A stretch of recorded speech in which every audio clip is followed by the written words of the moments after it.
I wish we'd stayed. But I understand why we left.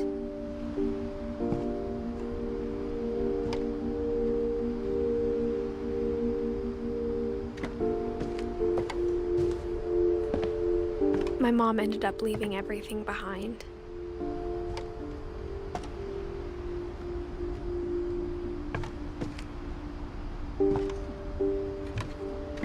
What happened that night had been coming for a long time. Maybe it should have come sooner.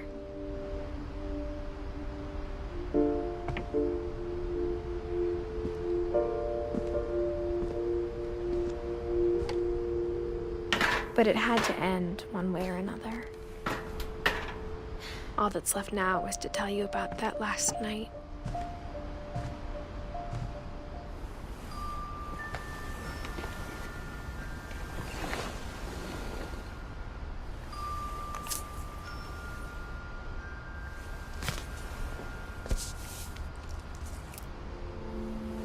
That whole last day, Edie just watched us pack and didn't say a word. Until supper, when she raised her glass and said, "To our final night together, and all our final nights apart." Grandma, you know what I said about alcohol.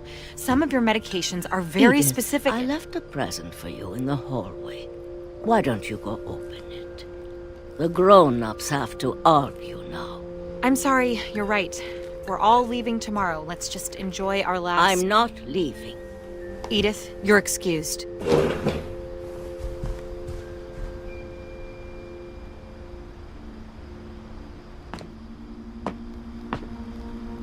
The power had been shut off that morning, but Edie always had plenty of candles. When my mom sealed the library, I don't think she knew about the other entrance. Or that Edie had a key to it.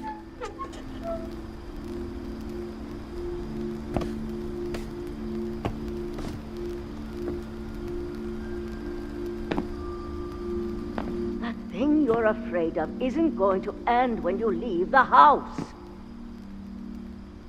Edith has a right to know these stories. My children are dead because of your stories! I think it's best if Edith and I leave tonight.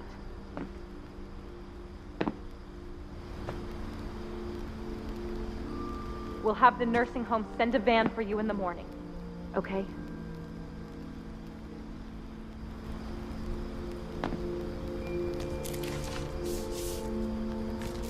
Dear Edith, there's so many stories I wish I could tell you, but there's only time for one.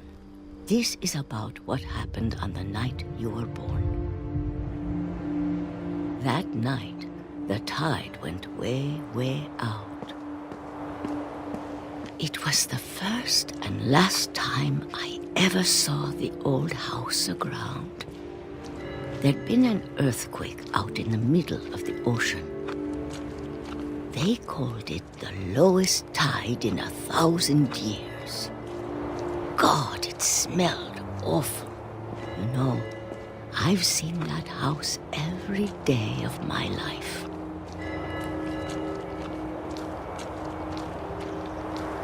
But I never thought I'd go back to it.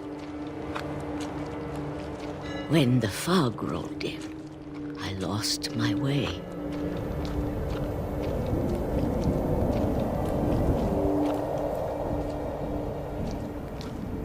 I got turned around.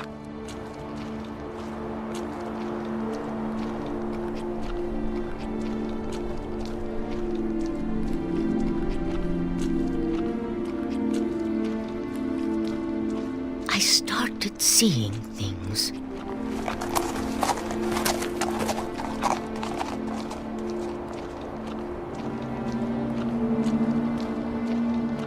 Things I'd forgotten had ever existed.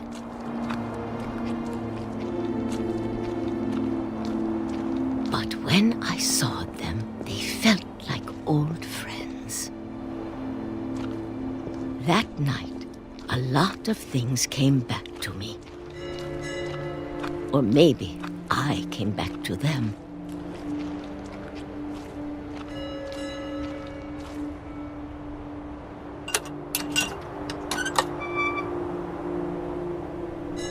Things I can't explain, but that I need you to try and... Edith, what are you doing in here? It's mine! Edith! Mom, you're gonna rip it! Let go! I kicked and screamed, but Mom dragged me to the car. I never saw Great-Grandma Edie again. The next morning, the van came to pick her up, but she was already gone. After that, we moved around a lot.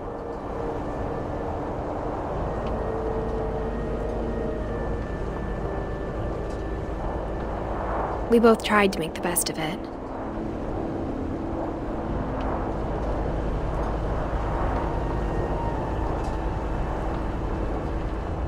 A few years went by.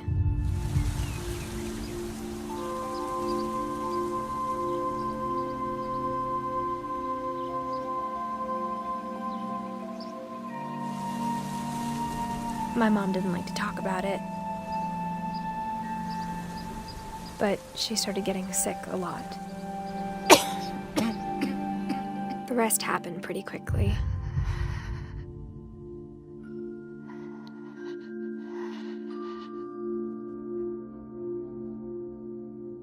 She got better for a while, and then she didn't.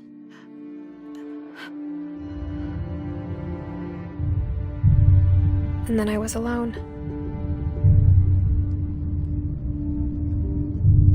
The last finch left alive.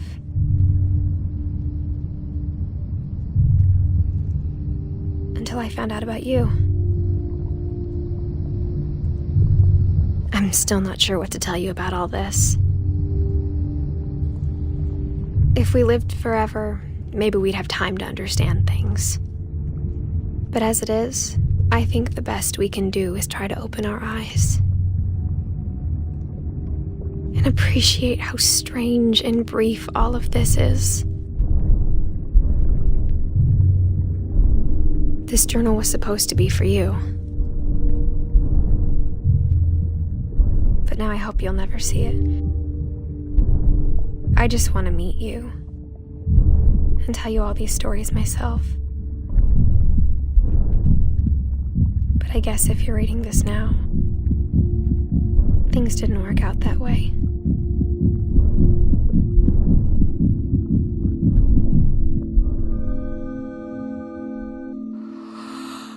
This is where your story begins.